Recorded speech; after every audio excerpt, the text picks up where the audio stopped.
Hello friends, तो मैं आज आपके लिए एक न्यू चाइनीज रोमांटिक ड्रामा लेके आई हूँ। ड्रामा की शुरुआत में हम हमारे मेन लीड लिनताओ को दिखाया जाता है, जो कि अपने आप को एक बेड पर लेटा हुआ देखता है। अपने मन में कहता है, मैं उस टाइम 23 साल का था, मैंने सोचा था मेरा भविष्य आसानियों से भरा हुआ है। अचानक से मौत मेरे बिल्कुल करीब थी। फिर हम लिनताओ को व्हीलचेयर पर बैठा हुआ देखते हैं।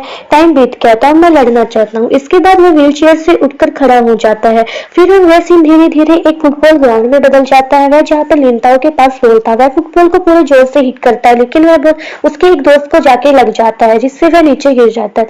सभी उसके पास जाते हैं और उससे पूछते हैं, क्या तुम ठीक हो? वही इसके बाद हमारा सीन एक मार्केट में शिफ्ट हो जाता है। एन चाइको, हमारी हीरोइन, अपना पार्ट टाइम जॉब कर रही थी, जो मोमोज बेचने का था। उससे लोग मोमोज खरीद भी रहे थे। तभी कुछ देर बाद वहां पर एक कस्टमर आया, जो उसे बर्गर देने के लिए कह रही थी। एन चाइको से कहती है कि वह तो खत्म हो गया, लेकिन यह है, क्या आप ये मोमोज लेना चाहेंगी? ये बोलते ही उसने मोमोज के ढक्कन हटा दिया। वह कस्टमर मोमोज को देखकर उसके चेहरे का रिएक्शन बदल जाता है। वह कहते, मुझे ऐसे मोमोज नहीं चाहिए, ठीक से रैपिंग नहीं है। यह बोलकर वह वहां से चली जाती है। इसके बाद एनचाई को तो काम कर रही थी, तभी वहां पर लिनताओ आ जाता है। जब मोमोज के लिए कहता है तो एनचाई को उसे कह देती कि मोमोज खत्म हो चुके हैं। लिनताओ की नजर फिर उन मोमोज पे पड़ती है। लिनताओ ये रहे मोमोज, फिर तुम क्यों मना कर रही हो?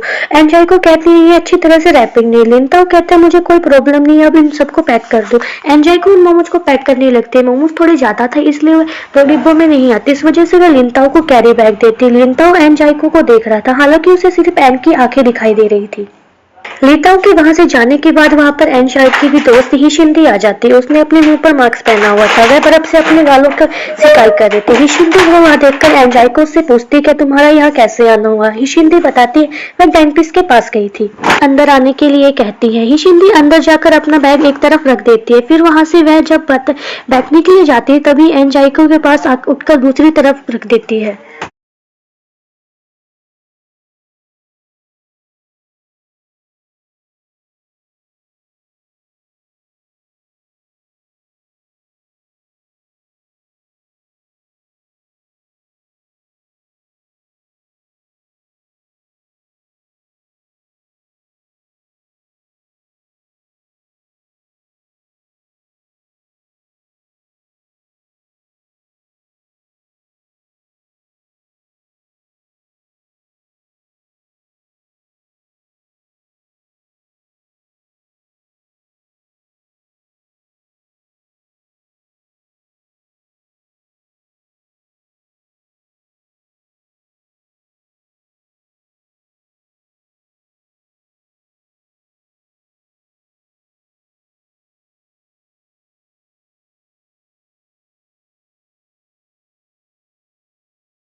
और तुम हो कि तुम्हें कुछ कहना ही बेकार है। सीन हमारा यहीं पे खत्म हो जाता है।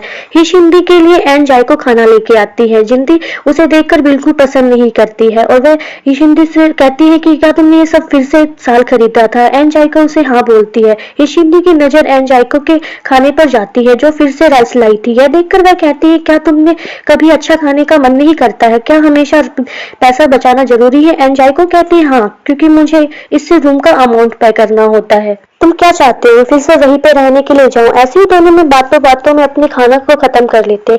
हिशिंदी अपना फोन देख रही थी, तभी वह एक फुटबॉल मैच का पिक देखता है, जो उनके स्कूल का था। उसने उसे फोटो में उसके पहचाने हुए एक सीनियर को देखा तो एक्साइटमेंट के साथ एनजाइको को वह फोटो दिखाने लग जाती है। एनजाई को ध्यान से देखती है तो उसे फोटो में लिनताओ और दिखता है। ये देखता हुए वो अपने फ्रेंड से क्वेश्चन किया कि वह तुम इसे जानती है? वह एन को बोल देती है कि नहीं, मैं इसे नहीं जानती है। तुमने ऐसा क्यों पूछा? तो एनजाई को बताती है, आज मेरी दुकान पे आया था तो इसलिए मैंने पूछा। भी कहती है, ओह, लेकिन ये इतना हैंडसम बंदा हमारे स्कूल में है, आज तक मुझे पता ही नहीं चला। उसके बाद हम सबको दूसरे सीन का दिखाया जाता है, जहाँ पर लिनताओ और एन जाइको अपने अपने काम से एक ही मेट्रो में जा रहे होते हैं, लेकिन वे दोनों एक दूसरे को नहीं देख पाते हैं। उसके साथ वह दोनों मेट्रो से उतरने के बाद अपनी अपनी मंजिल की ओर जाने लगते हैं। तभी अगले दिन हमें यह पता लगता है कि वह दोनों एक ही ऑफिस में इंटरव्यू देने के लिए आए हुए होते हैं। एनजाइको आगे चल रहे होते, वही उसके थोड़े से पीछे लेंताओ आ रहा होता है। तभी उसे अपनी ग्रैंडपा का कॉल आ जाता है, जिस वजह से वह फोन को पिकअप करने के लिए वहां से चला जाता है। वही एनजाइको अंदर पहुंचकर बाकी लोगों के साथ बैठी हुई थी। तभी वहां पर एक लड़की आती है, वह उन सबको तैयार करने के लिए कहती है क्योंकि 10 मिनट में स्टार्ट होने वाला। उन्होंने रूम नंबर 3 में जाने के लिए भी कह देती है। एनजाइको वहां थोड़ा घबराई हुई थी। लिनताओ अपने दादाजी से पूछता है, डॉक्टर ने आज आपको क्या बोला? फोन की दूसरी तरफ से दादाजी कहा कि डॉक्टर ने कुछ भी जरूरत नहीं है ऐसा बोला, तुम अब मेरी चिंता छोड़ दो, इंटर्नशिप में इसके इंटरव्यू पे ध्यान दो। लिनताओ कहता है, आप तो हमेशा यही कहोगे कि आप ठीक है, इंटरव्यू खत्म हो जाने के बाद मैं आपके पास आ जाऊंगा। दादाजी कहते हैं, ऐसे तुम्हारी मॉम का भी फोन आया था, वे तुम्हारे बारे में पूछ रही थी, आओगे या नहीं। ये सुनकर लिनताओ खुश हो जाता है और अपने दादाजी से पूछता है, क्या सचमुच मॉम ने ऐसा कहा? उसके दादाजी रुक रुक कर बोल रहे थे। यह सुनकर वह दादाजी को कहता है कि आपने फिर से अपने आप से बनाकर बता दिया। दादाजी कहते हैं, नहीं नहीं, ऐसा कुछ भी नहीं है, उसने सचमुच बोला था। लिनताओ कहता है, ठीक है दादाजी, अब मुझे इंटर्नशिप के इंटरव्यू के लिए जाना पड़ेगा, तो मैं रखता हूँ, आप अपना ध्यान रखना। फोन रखने के बाद वह अपनी मॉम को मैसेज करता है, मॉम ने शायद इंटर्नशिप की वजह से नहीं आ पाऊंगा। इसका जवाब में लिन की मॉम हाँ लिखती है। लिन तो फिर से अपनी मॉम को मैसेज कर ही रहा था, तभी उसे चिल्लाने की आवाज आती है। कोई दीवार के पीछे से खड़े होकर सुनता है और उसके सामने देखता है कि एक एम्प्लॉय को बहुत बुरी तरह से डांट पड़ रही है क्योंकि वह बहुत सारी छुट्टियां ले रहा था। वो एम्प्लॉय कहता है, मेरे नाना जी हॉस्पिटल में एडमिट है, उन्होंने बहुत सीरियस प्रॉब्लम है, तो इसलिए मुझे उनके पास रहना पड़ता है। वो एम्प्लॉय कहता है, मेरे नाना जी हॉस्पिटल में एडमिट है, उन्हें बहुत सीरियस प्रॉब्लम है, इसलिए मुझे उनके पास रहना पड़ता है। यह सुनकर आगे वाला इंसान उस पर गुस्सा करता है और उसे कहता है, ठीक है, तुम अपनी नौकरी छोड़ दो। यह बोलकर वह इंसान वहां से चला जाता है। वही एम्प्लॉय मिरर के सामने आकर अपना सर झुकाकर रोने लगता है। लिनताओ को बुरा लगता है। उसने उस एम्प्लॉय के पास एक छोटा सा टिश्यू बॉक्स रख के वहां से चला जाता है। सीधे इंटरव्यू रूम में लिनताओ चला आता है, जहाँ पहले से ही एनजाइको के साथ और 2 लोग इंटरव्यू के लिए बैठे हुए थे। एनजाइको के पास ही लिनताओ बैठ जाता है, जिसकी वजह से वह उसे एक नजर देखती है, लेकिन फिर से अपना ध्यान सामने की ओर कर लेती है। वही इंटरव्यू स्टार्ट होता है और जो लोग इंटरव्यू ले रहे होते हैं सब पहले बंदे से सवाल करते हैं। वह बंदा उस सवाल का जवाब दे रहा होता है। तभी वहां पर फोन की एक रिंगटोन की आवाज सुनाई देती है। इससे सब डिस्टर्ब हो जाते हैं। वही एनजाइको घबरा जाती क्योंकि उसका ही फोन बज रहा था। वो अपना फोन बंद करना चाहती थी, लेकिन वह बहुत ज्यादा घबरा रही थी। यह देखकर लिन खड़ा होकर अपना फोन निकालकर ऐसा दिखाता है जैसे ही उसका फोन बज रहा था। यह देखकर एनजाइको भी जल्दी से अपने फोन को बंद कर लिया। लिन ताऊ सबसे माफी मांगता है और कहता है, प्लीज मुझे माफ कर दीजिए, मैंने अपने फोन को बंद करना भूल गया था। वही जो लोग इंटरव्यू ले रहे थे उन्होंने कहा, अगर तुम इतने ही लापरवाह तो तुम यहाँ काम करने के लायक नहीं हो, तुम यहाँ से जा सकते हो। उसके बाद वो यहाँ से चला जाता है। यह देखकर एनजाइको को बुरा लगता है क्योंकि उसकी वजह से ही उसे जाना पड़ा। लिनताओ लिफ्ट में जाने वाला ही होता है, तभी वहां पर एनजाइको आ जाती है। वह लिनताओ को रोकती है और उसे थैंक्स कहती है और कहती है, अभी भी इंटरव्यू का टाइम बचा हुआ है, तुम मेरे साथ चलो, मैं उसको बताऊंगी कि पूरी बात स्टोरी में क्या हुआ था, तुम्हें परेशानी हुई है। लिनताओ उसे मना करते हुए कहता है, नहीं है, इसकी कोई जरूरत नहीं है। वह कहती है, नहीं, आप मेरे साथ चलिए, मैं उनको बता देती हूँ कि आप यहाँ पर इंटरव्यू देने के आए थे और मेरी वजह से आपने यह परेशानी झेलनी पड़ी है। लिनताओ कहता है, इसकी कोई जरूरत नहीं है, मुझे ये जॉब अपनी भी अच्छी नहीं लगी, इसलिए मुझे ये जॉब नहीं चाहिए। वह उसे पूछता है कि तुम मेरे पीछे ही आ गई हो, इसका मतलब तुमने भी इंटरव्यू नहीं दिया, तुम्हें जल्दी से जाना चाहिए। एनजाइको कहती है, नहीं, मुझे भी अब यह जॉब नहीं करनी। इसके बाद दोनों ही लिफ्ट से नीचे जाते हैं। बाहर जाते ही एनजाइको हिम्मत करके लिनताओ का उसका कांटेक्ट मांग लेते हैं। लिनताओ है उसका अपना कांटेक्ट शेयर कर लेता है, जहां वीचैट पे अपने दोनों की एक दूसरे की आईडी चेंज कर लेते हैं। तभी एन वहां से जाने लगती है। तभी उसे स्कूल वाली बात याद आती है, तो वह ताऊ से पूछ लेती है कि क्या वह फोटो तुम्हारी है। एनजाइको से अपने स्कूल के नाम सुनकर वह बोलता है कि तुम्हें कैसे पता। एनजाइको कहती है, एक दिन पहले मेरे एक फ्रेंड ने एक पिक दिखाई थी, जिसे देखकर मैंने तुम्हें पहचान लिया था। तुम मैच खेल रहे थे, उस टाइम का एक पिक था। एनजाइको उसे बताती है, क्या तुम्हें याद है, हम कल भी मिल चुके हैं, तुम उस शॉप पर मोमोस लेने के लिए आए थे। यह सुनकर लिनताओ को याद आया, कल उसकी आंखों को देख रहा था। यह याद आते ही लिनताओ एनजाइको से कहता है, वो मार्क्स वाली लड़की तुम हो। को कहती है, हम दोनों इत्तेफाक से फिर से मिल गए और आपने मेरे लिए जो किया भी वह उस वजह से मैं आपको किसी दिन ट्रीट दूंगी। यह बोलकर वह वहां से चली जाती है। लिनताओ उसे पीछे से कहता है, क्यों ना आज ही तुम मुझे ट्रीट दे दो।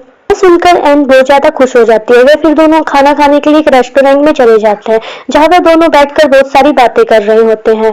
लीनताओ एन से पूछता है क्या तुम्हें वहां पर मोमोज बेचने का पार्ट टाइम जॉब करती हो। वह कहती है नहीं, उस दुकान के ओनर आंटी के पति थोड़ा बीमार है इसलिए मैं उनकी मदद कर देती हूँ। हाँ, और मैं महीने में 2 जगह पार्ट टाइम जॉब की है। मुझे कुकिंग नहीं आती है, तुम्हें कुकिंग आती है? वो लीनताओ से पूछती है।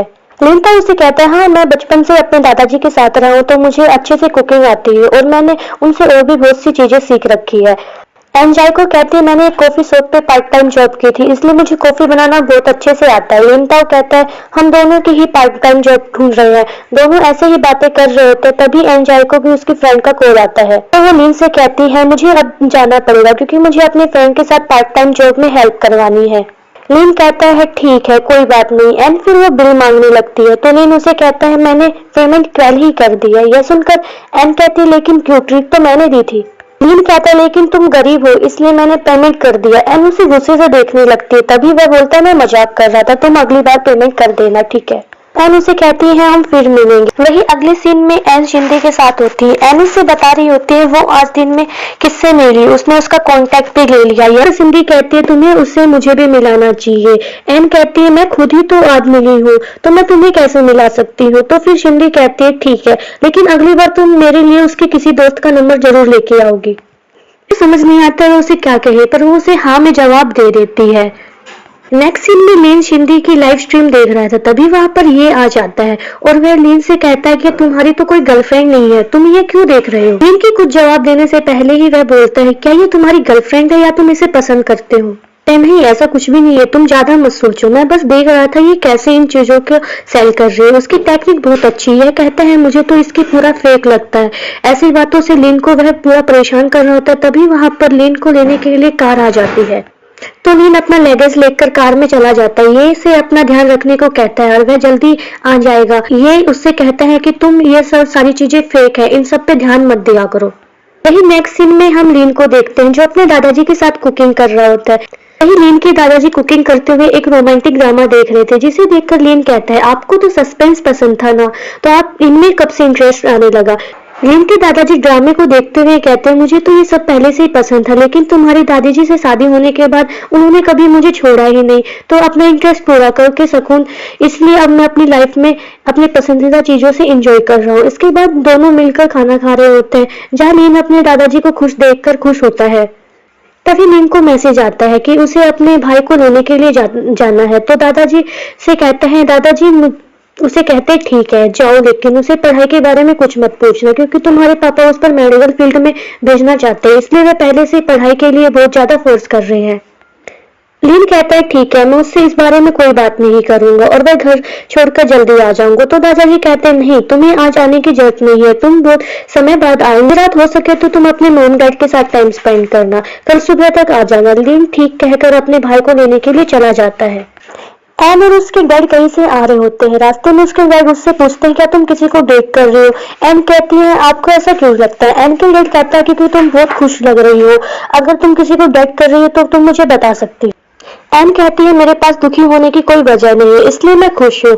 एन के डैड कहने लगते हैं ऐसा नहीं है लेकिन किसी के साथ भी वे बताते हैं कि उसके बॉयफ्रेंड में कौन कौन सी खूबी होनी चाहिए। एन भी सब सुन रही थी और वे लास्ट में कहती है क्या आपको डेस्टिनी पर भरोसा नहीं। डैड कहते हैं हाँ मैं तुम्हें इस बारे में बता भी सकता हूँ। उसके बाद एन के डैड उसे अपनी मॉम और उसकी कहानी सुनाने लगते हैं, वह लोग कैसे मिले थे। इसके बाद अगले सीन में लीन अपने भाई को लेने के लिए पहुंच जाता है। उसका भाई उसे देखकर हैरान हो जाता है और वह कहता है आप यहाँ पर कैसे। लीन कहता है मैं तुम्हें लेने के लिए आया हूँ। यह सुनकर लीन का भाई कहता है मैं कोई छोटा बच्चा नहीं हूँ जिसे आप लेने के लिए आए हो। यह बोलकर वह वहां से चला जाता है।